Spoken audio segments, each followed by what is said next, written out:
We are in Portugal, outside Lisbon, to talk to people about the drug situation in Portugal. And today we are meeting with Dr. Manuel Pinto Coelho to ask him about the drug situation in Portugal, because in many countries today Portugal is described as a role model, the way that other countries should go. So our first question is, what, Dr. Pinto Coelho, would you say is the situation regarding drugs in Portugal like today? I agree that the Portuguese situation is a role model, but not by the positive, unhappily by the negative. Portugal has the worst figures concerning drugs in the Europe. Not only drug users, but also the crime directly connected with drugs, and the people who who fix the veins because drugs has the lowest, the most problematic figures in Europe with Spain. Portugal and Spain are they do a very bad company each other, because they are the two countries in Europe, not the two main countries in Europe, but one of the two countries almost with worst figures concerning drug addiction. Is worried because I am worried, because giving to the world and to Europe, Portugal like an example, happens what I believe that about 1 month ago Czech Republic did a copy of our politics.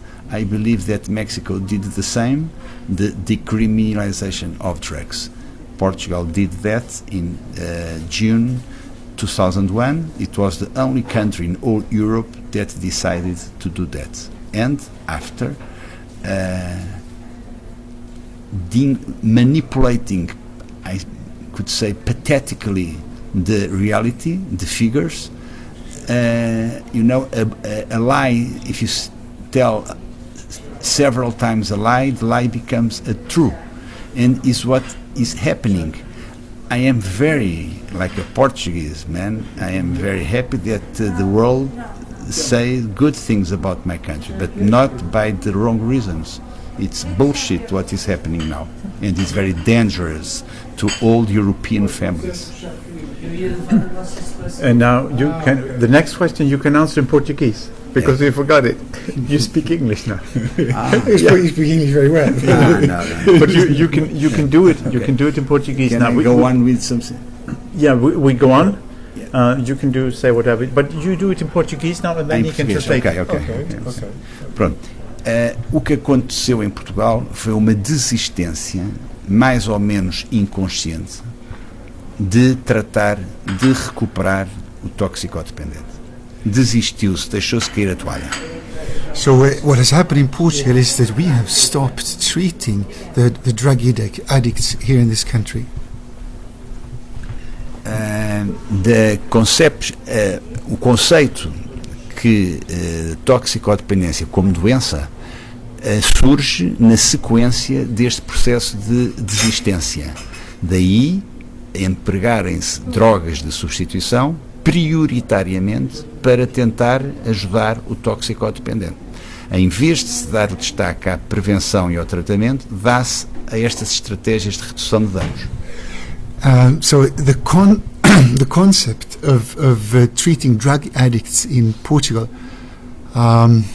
since 2001 is saying that the drug addict is a patient, is a man who has a disease, the disease of drug addiction, and beginning with that, this concept follows the desistência, the quitting of treating the drug addicts. Right. It fits very well our government, the people who has the responsibility to govern us fits very well to tell that drug addict is a diseased guy and needs help. What happens with this? They open the pharmacies and the centers, and they transmit, they give the message that they are concerning a lot with those unhappy people, and the people understands and believes that they are doing the government is doing its best to help them.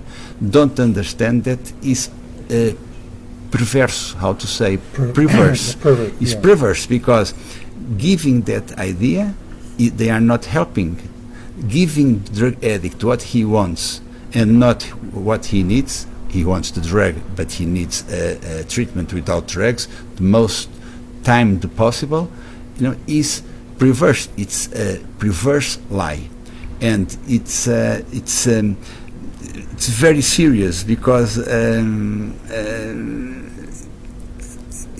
people understand that there's nothing to do to those people. Those people themselves feel like monuments, national monuments to preserve. They don't pay tax in the health centers, opposing the other people who are really sick and they pay taxes. We call taxas moderadoras, moderated taxes. The drug addicts doesn't pay taxes. They don't pay anything. They don't pay the needles, the syringes, the methadone, the buprenorphine. They don't pay nothing. And what is happening?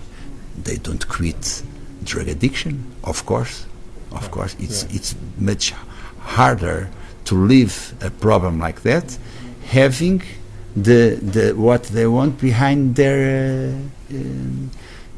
face. Right. It's very perverse indeed. Right. And now the EMCDDA, the European Monitoring Centre for Drug and Drug Addiction, they say, and that was quoted in The Economist some time ago, that Portuguese drug policy should be more or less regarded as a role model. They say that what might have been expected, that you would have much more or many more drug addicts, actually that didn't happen. That is what they say. Is that true, or?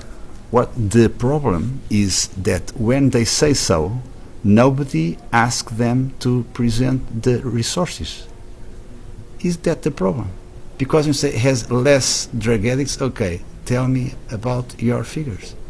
Has less crime, okay, give them the source where we can look and understand that. The World Drug Report, United Nations, the World Drug Report 2009 said exactly the opposite, that drugs in Portugal, World Drug Report, United Nations, is a neutral figure, entity, then can speak. I believe that has more credibility than another source, and said the real portrait of the Portuguese situation. It was the country in all Europe where assisted the most extraordinary rise of crime directly connected with drugs, 40%. It was the country in all Europe where that happened. It was a rise, World Drug Report figures also, of between 2001 and 2007 in all drugs, cannabis derivatives, cocaine, heroin, like existed in other countries as well in Europe, okay, but don't say that Portugal is a role model, because unfortunately is a role model, but by the negative figures, not by the positive. But according to your experience, do you have less problems after the decriminalization period, or have the problems increased? I told you that it was a rise in crime of 40%. It And was the number of drug users? Of course, increased? if you do an inquiry in the schools, more than 50% of the school boys and girls says that everybody smokes cannabis derivatives. That's why I was telling that it's very serious, because the top figure of the czar, Portuguese czar, between commas, in Portugal, says that he's not fundamentalist to drugs. Meanwhile, people can live in balance with them. Is one of the things he says. And he says another fantastic thing, that like the diabetic needs insulin, most heroines needs heroin. Then it's an illusion to imagine that you can treat the heroin addicts. You can do it only in a minority of cases. This is very serious. And to be completely absurd, this doctor received a prize by being, between commas, a resounding success combating drug addiction in Portugal, and was elected president of the EMCCA, the European Observatory in Europe. That it's bullshit. It's incredible. I don't have words to say. It's a prize to the lie. It's a prize to the lie. It's a prize to the I don't know how to say. And it's serious because other countries can copy our example, and the families who have problems with them, with this, they are not giving them the perfect tools to manage the situation. If I have the opportunity to say, I am happy if you, Torben Peterson, giving me that chance. I must tell you this. I had an experience of about 14 years on the field, trying to rehabilitate, helping people to rehabilitate from their drug addiction problem. I saw about 14,000 people. And what I can say is that the conception of drug addiction as a disease doesn't help the drug addicts, because first, it's not true. I'm trying to prove that in a PhD thesis that I end from being the doctorate degree. If God helps me, I'm going to do that this year. And then I'm going to tell that the worst way to help someone with a drug addiction problem is to tell him that he has no responsibility, because he received that evil, between commas, and then he's not responsible. And then Portuguese, with this assumption, what happens? Drug addict finge que está doente, pretends that he's illness, that he is a diseased fellow, and the government pretend that treat them. Then that's the reason why you have 70% of drug addicts in substitution program.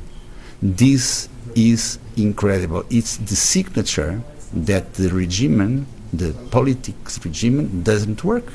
Because if it works, you didn't have 70 in substitution program, you have 70 in drug free program, obviously.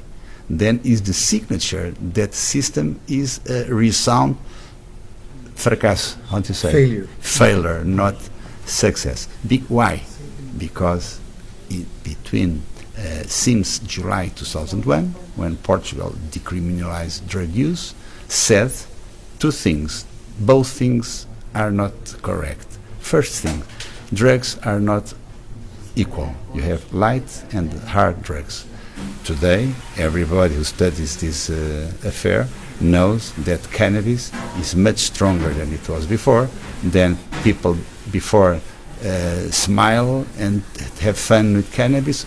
Today goes to the psychologists and psychiatrist cabinets with several degrees of psychosis and the mental organization. The second thing, then they're not hard and not light. If someone smokes cannabis and gets schizophrenia, and irreversible schizophrenia, I ask if that is not much harder than a heroin or a cocaine user, then can use their drugs that never happen, is not in the science books, nothing like this. Second point is drug addict is not more seen, looked like a delinquent, is seen like a patient, like a diseased guy. And you can ask me, but then, Manuel, do you think that drug addict is a delinquent? And I say, forgive the crime, is not the better way to solve that problem.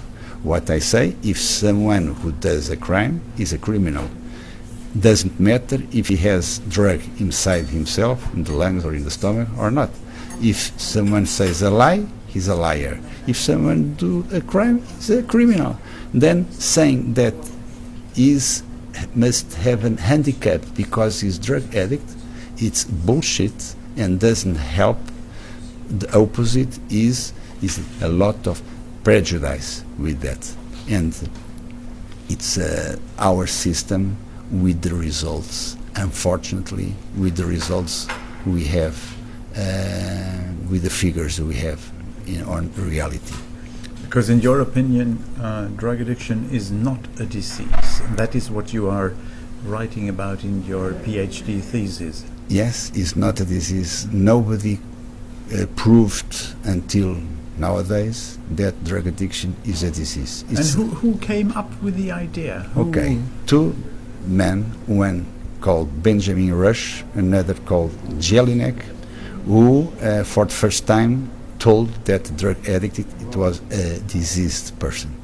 And then for that time there were also 3 or 4 situations they were told by those personalities like being diseases as well, being the skin black, being political dissident.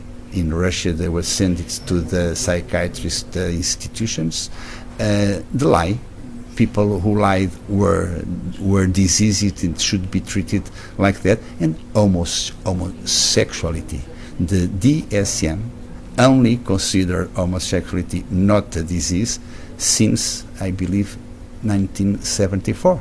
Until there were disease. Then, answering to your question, disease is what medical class says that is a disease. But I believe that everybody thinks that it's more important to have scientific evidence of that than to go on with the rumor you listen very often during several decades. And then, thank you for the question, because give the chance to say so. It's very rare I have the opportunity to say so. Mr. The Executive Director of UNODC, United Nations Office of Drug and Crime, the fantastic Antonio Maria Costa, who is doing a fantastic job concerning drug addiction eradication in the world, fails very seriously in this point, because he considers the drug addict a patient. He doesn't understand that is just what people that you want to use drugs to treat drug addiction wants to listen. Is celestial, is heaven music to their ears, because it's opening the gates. He doesn't understand that drug addiction is much more a question you be converted to a regular and free life with strategies of emotional control.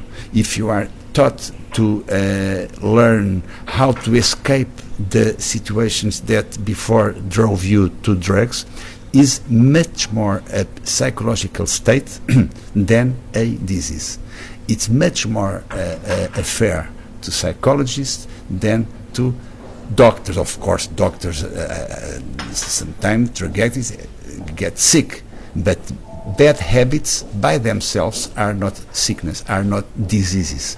If you smoke, you can have lung cancer, but the smoking is not a disease. If you climb a mountain, you can burn your nose, but climbing the mountain is not a disease. If you go to Africa and you get malaria, the voyage to Africa is not a disease, even if you get malaria in Africa. That is fundamental to have a serious discussion, worldwide serious discussion about this point. Because if that discussion happens, and if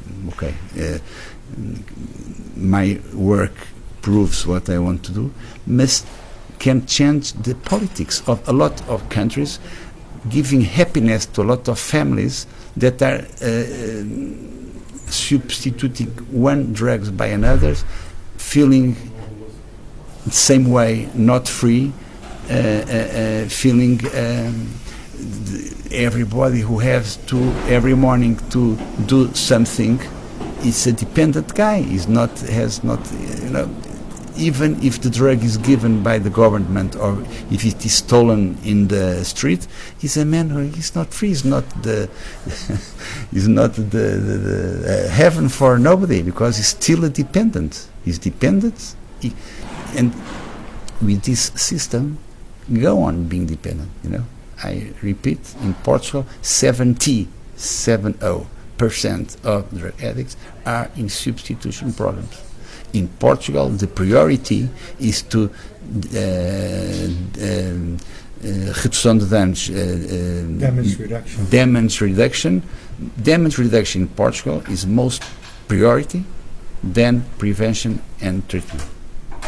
And the results are these that you can see. The figures are those.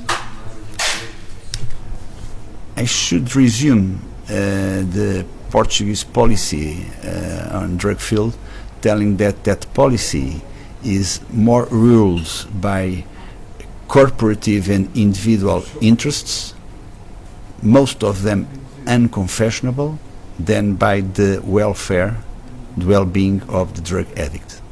And you ask me, then what is your solution, your alternative? The solution is to what I learned with my 14,000 teachers that were the drug addicts I had in my clinics, or the clinics where I work, is to face the drug addict like a human being, like a person, not like a piece of a rebanho, I don't know how to say.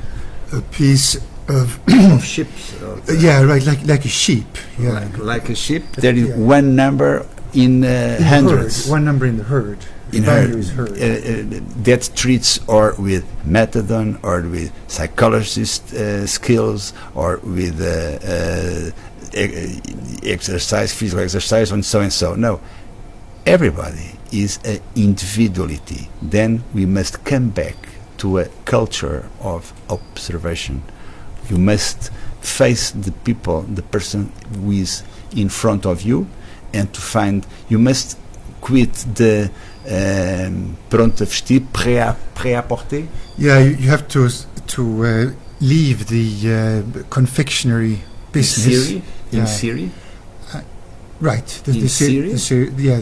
The cereal confectionery And must business. come back to the alfayat, So you have to get back to the tailor, you know, to the tailor, because the tailor does a suit to according your body. To your Then wishes. with the drug addict, he has his own idiosyncrasies, political, social, economic, and health, so and so. Then you must find out a suit that fits him. Then you must come back to a culture of observation, to retain the relationship between who treats, I said can be the doctor, but must not be the doctor, can be the psychologist, and who is treated. And to restore this complicity is the way, because it's not correct to treat all the drug addicts all the same way.